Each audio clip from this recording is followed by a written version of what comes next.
ಓಂ ನಮಃ ಶಿವಾಯ. ಸ್ವಾಮಿ ಕುರಗಜ್ಜ. ನನ್ನೆಲ್ಲ ಪ್ರೀತಿ ವೀಕ್ಷಕರಿಗೆ ಶಿವಾಯಂ ಕನ್ನಡ ಆಧ್ಯಾತ್ಮಿಕ ಚಾನೆಲ್ಗೆ ಸ್ವಾಗತ. ಇವತ್ತು ನನ್ನ ಒಂದು ಮನದಾಳದ ಮಾತನ್ನು ನಿಮ್ಮ ಜೊತೆ, ನನ್ನ ಪ್ರೀತಿ ವೀಕ್ಷಕರ ಜೊತೆ ಹಂಚ್ಕೊಳ್ತಾ ಇದ್ದೇನೆ. ಈ ಒಂದು ಚಾನೆಲನ್ನು ನಾನು ಶುರು ಮಾಡಿದ್ದೇನೆಂದರೆ ಅದು ಎಲ್ಲ ಶಿವದೇವರ ಒಂದು ಅನುಗ್ರಹ, ಆಶೀರ್ವಾದ, ಕುರಗಜ್ಜನ ದಯೆ ಅಂತಲೇ ಹೇಳ್ಬೋದು. ಹಾಗೆಯೇ ಈ ಚಾನೆಲನ್ನು ನಡೆಸ್ಕೊಂಡು ಹೋಗೋದು ಕೂಡ ಅವರ ಒಂದು ಶಿವದೇವರ ಒಂದು ಮಾರ್ಗದರ್ಶನದಿಂದ, ಅಜ್ಜನ ಆಶೀರ್ವಾದದಿಂದ, ಹಾಗೆ ನಂಬಿದ ದೇವರ ಒಂದು ಕೃಪಕಟಾಕ್ಷದಿಂದ ಅಂತಲೇ ಹೇಳಬಹುದು. ಹಾಗೆಯೇ 10,000 ಚಂದಾದಾರರಾಗಿದ್ದಾರೆ ನನಗೆ.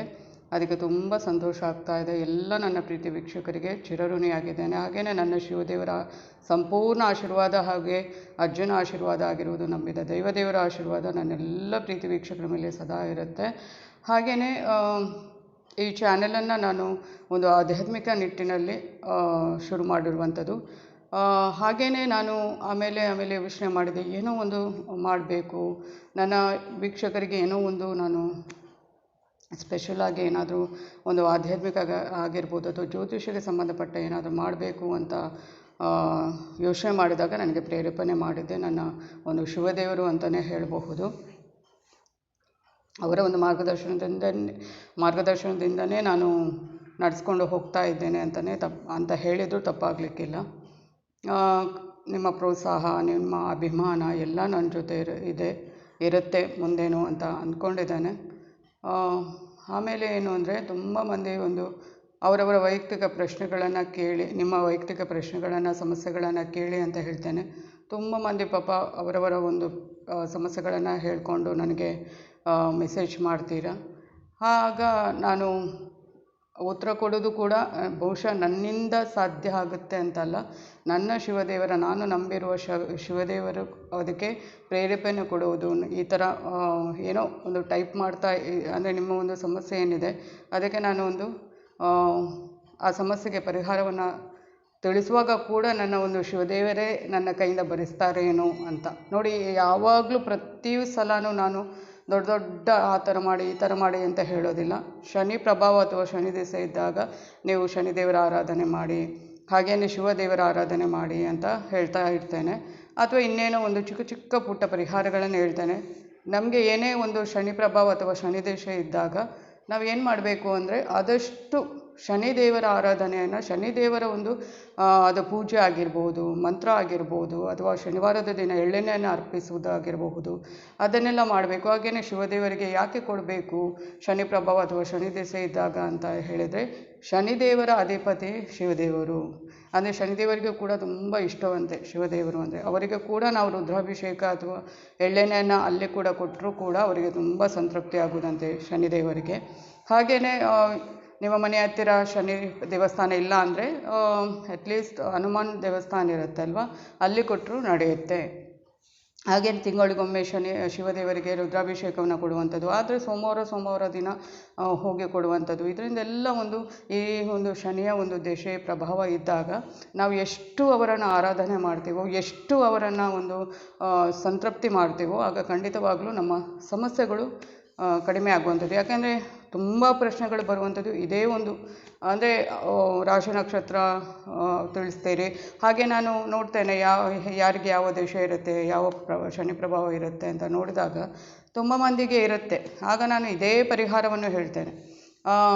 ಯಾಕಂದರೆ ನಮ್ಮ ಶನಿದೇವರು ಯಾವತ್ತೂ ನಮಗೆ ಬೇಕಂತ ಸಮಸ್ಯೆಗಳನ್ನು ಹುಟ್ಟು ಹಾಕೋದಲ್ಲ ಅಥವಾ ಕೊಡುವುದಲ್ಲ, ನಮಗೆ ಕಷ್ಟಗಳನ್ನು. ಹಿಂದಿನ ಜನ್ಮದ್ದು ಏನು ಮಾಡಿರ್ತೇವೆ ನಾವು, ಪಾಪ ಪುಣ್ಯಗಳು, ಕರ್ಮಫಲಗಳು, ಅದರ ಆಧಾರದ ಮೇಲೆ ಅವರು ಕೊಡುವಂಥದ್ದು. ಈ ಜನ್ಮದಲ್ಲಿ ಅವರು ಯಾವತ್ತೂ ಯಾರಿಗೂ ಕೇಡು ಬಯಸೋದಿಲ್ಲ. ನಾವೇನು ಹೇಳ್ತೇವೆ, ಶನಿ ದೇಶದ ಶನಿ ಪ್ರಭಾ, ಅಯ್ಯೋ ನಮ್ಮ ಕರ್ಮವೇ ಅಂತ ಹೇಳ್ತೇವೆ, ಇನ್ನೂ ಶುರುವಾಯಿತು ಅಂತ. ಖಂಡಿತವಾಗ್ಲೂ ಅವರು ಕೊಡುವುದಂತಲ್ಲ, ಅವರು ಒಳ್ಳೆ ಟೀಚರ್ ಇದ್ದಾಗೆ. ನಮಗೆ ಒಂದು ನಮಗೆ ಯಾವಾಗ ಒಂದು ಈ ಥರ ಕಷ್ಟ ಬರುತ್ತೆ, ಅವರ ಒಂದು ದೆಸೆ ಅಂತ ಬಂದಾಗ ನಾವು ತುಂಬ ಸಮಸ್ಯೆಗಳನ್ನು ಎದುರಿಸುತ್ತೇವೆ, ತುಂಬಾ ಕಷ್ಟಗಳು ಬರುವಂಥದ್ದು, ನಮ್ಮಿಂದ ತುಂಬ ಜನ ನಮ್ಮವರೇ ದೂರವಾಗುವಂಥದ್ದು, ಅದೆಲ್ಲ ಅವರು ನಮ್ಮ ಕರ್ಮಫಲಾನುಸಾರ ಕೊಡುವಂಥದ್ದು. ಹಾಗೆಯೇ ಒಳ್ಳೆಯದು ಮಾಡಿದರೆ ಅವರು ಒಳ್ಳೆಯದೇ ಮಾಡ್ತಾರೆ, ಒಳ್ಳೆಯದೇ ಮಾಡ್ಕೊಂಡು ಹೋಗ್ತಾರೆ. ನಮ್ಮ ಕರ್ಮ ಹಿಂದಿನ ಜನ್ಮದಲ್ಲಿ ನಾವು ಏನು ಮಾಡಿರ್ತೇವೆ ಅದರ ಮೇಲೆ ಕೊಡುವಂಥದ್ದು, ಅದನ್ನು ಬಿಟ್ಟು ಅವರಾಗೆ ಕೊಡುವಂಥದ್ದು ಅಲ್ವೇ ಅಲ್ಲ. ನಾನು ಅದನ್ನು ಹೇಳಬೇಕು ಅಂತ ಇದೆ. ಯಾಕಂದರೆ ನಾನು ಒಂದು 5 ನಿಮಿಷ 6 ನಿಮಿಷದ ವಿಡಿಯೋ ಮಾಡಿ ಹಾಕುವಾಗ ಆಧ್ಯಾತ್ಮಿಕಕ್ಕೆ ಸಂಬಂಧಪಟ್ಟಂತೆ ಇಂಥದ್ದೆಲ್ಲ ಹೇಳೋಕ್ಕಾಗೋದಿಲ್ಲ. ಅದು ಸ್ವಲ್ಪ ಹೇಳ್ತೇನೆ. ಕೆಲವರಿಗೆ ಪಾಪ ಅರ್ಥ ಆಗೋದಿಲ್ಲ ಏನು ಅಂತ. ಹಾಗೆಯೇ ನಾವು ಯಾವತ್ತೂ ದೂರಬಾರ್ದು. ಶನಿ ಪ್ರಭಾವ ಅಥವಾ ಶನಿ ದೇಶ ಇದ್ದಾಗ ಹಾಗೆಯೇ ಕೆಲವರು ಏನು ಮಾಡ್ತಾರೆ, ಕಷ್ಟಗಳು ಬಂದಾಗ ನಮ್ಮ ಕರ್ಮವೇ ಅಂತ ಹೇಳ್ತಾ ಇರ್ತಾರೆ. ಖಂಡಿತವಾಗ್ಲೂ ಆ ಥರ ಕೂಡ ನಾವು ಏನು ಮಾಡಬಾರ್ದು, ಆ ಥರ ಹೇಳಲೇಬಾರ್ದು. ಕರ್ಮ ಅಂದರೆ ಏನು? ನಾವು ಕರ್ಮ ಅಂದರೆ ಹಿಂದಿನ ಜನ್ಮದಲ್ಲಿ ನಾವು ಏನು ಮಾಡಿದ್ದೇವೆ ಅದರ ಮೇಲೆ ಅದು ಹೋಗುತ್ತೆ ಹೊರತು ಅವರಾಗೆ ಏನೂ ಕಷ್ಟ ಕೊಡೋದಿಲ್ಲ. ಅವರೊಂದು ಟೀಚರ್ ಇದ್ದಾಗೆ. ಅವರು ಯಾವತ್ತೂ ನಮ್ಮನ್ನು ಬಿಟ್ಟು ಹೋಗ್ತಾರೆ ನೋಡಿ. ಅದು 7ನೇ ಶನಿ ದಶೆಯಲ್ಲಿ ಆಗಿರ್ಬೋದು, ಅಥವಾ ಕೆಲವು ಪ್ರಭಾವ ಅಂದರೆ ಅರ್ಧಮಾಷ್ಟಮ ಆಗಿರ್ಬೋದು, ಅಷ್ಟಮ ಅಥವಾ ಪಂಚಮಾಷ್ಟಮ ಆ ಥರ ಎಲ್ಲ ಬಂದಾಗ ಅವರೊಂದು ಪಾಠವನ್ನು, ನೀತಿ ಪಾಠ, ಅದು ಕೂಡ 7ನೇ ಶನಿಯಲ್ಲವರು ಒಂದು ನೀತಿ ಪಾಠವನ್ನು ಹೇಳಿಕೊಡ್ತಾರೆ. ಕಷ್ಟದಲ್ಲಿ ಇರುವಾಗ ನಿನ್ನವರು ಯಾರು, ನಿನ್ನವರು ಅಲ್ಲದಿದ್ದವರು ಯಾರು? ಅಂದರೆ ಸುಖ ಇದ್ದಾಗ ಎಲ್ಲರೂ ಬರ್ತಾರೆ ಅಲ್ವಾ, ಕಷ್ಟದಲ್ಲಿ ಯಾರು ಬರ್ತಾರೆ? ಯಾರೂ ಬರಲ್ಲ ಅಲ್ವಾ. ನಾವು ನಂಬಿದ ದೇವರು ಮಾತ್ರ ನಮ್ಮ ಜೊತೆ ಇರ್ತಾರೆ. ಆಗ ನಾವು ಎನಿಸ್ಕೋಬೇಕು, ಇಲ್ಲ ನಾವು ಒಂದು ಕಷ್ಟ ಬಂದಾದಮೇಲೆ ಸುಖ ಬಂದೇ ಬರುತ್ತೆ. ಕಷ್ಟದಲ್ಲೇ ಮುಳುಗಿಕೊಂಡು ನಾವು ಸಾಯುವವರೆಗೆ ಕಷ್ಟದಲ್ಲೇ ಇರೋದಿಲ್ಲ. ನಂತರ ಸುಖದ ದಿನಗಳು ಬರುತ್ತೆ. ಆಗ ಯೋಚನೆ ಮಾಡಬೇಕು, ಕಷ್ಟದಲ್ಲಿದ್ದಾಗ ಯಾರು ಇದ್ದರು ನಮ್ಮ ಜೊತೆ?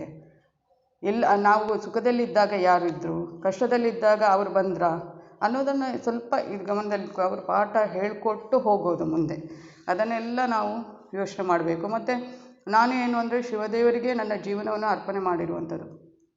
ಪ್ರತಿಯೊಂದು ಅವರ ಒಂದು ಮಾರ್ಗದರ್ಶನ, ಅವರ ಒಂದು ಪ್ರೇರೇಪಣೆ ಇಲ್ಲದೆ ನಾನು ಯಾವ ಕೆಲಸವನ್ನೂ ಮಾಡಲ್ಲ. ಅಷ್ಟು ನಾನು ಒಂದು ಎಲ್ಲವನ್ನು ತ್ಯಾಗ ಮಾಡಿ ಅವರ ಒಂದು ಆರಾಧನೆ ಮಾಡುವಂಥದ್ದು. ನಾನು ನಿಮಗೆ ಏನೂ ಒಂದು ಸಮಾಧಾನ ಹೇಳ್ತೇನೆ, ಧೈರ್ಯ ಹೇಳ್ತೇನೆ, ಅದೆಲ್ಲ ಅವರದ್ದು ಪ್ರೇರೇಪಣೆ, ನನಗೆ ಏನೂ ಇಲ್ಲ. ಅಜ್ಜಂದು ಆಗಿರ್ಬೋದು, ಶಿವದೇವರ ಆಗಿರ್ಬೋದು, ಅಜ್ಜಂದ ಆಗಿರ್ಬೋದು. ಅಜ್ಜ ಕೂಡ ಶಿವದೇವರ ಒಂದು ಅವತಾರವೇ. ಅವರು ಭೂಮಿ ಮೇಲೆ ಹುಟ್ಟಿ ಬಂದಿದ್ದಾರೆ, ಮನುಷ್ಯ ರೂಪದಲ್ಲಿ ನಮಗೆ ಆ ಥರ ಕಾಣ್ತಾರೆ. ಅಷ್ಟೇ ಬಿಟ್ಟರೆ ಅವರು ಕೂಡ ಶಿವದೇವರ ಒಂದು ಅಂಶನೇ, ಅವರು ಭೂಮಿಗೆ ಬಂದಿರುವಂಥದ್ದು.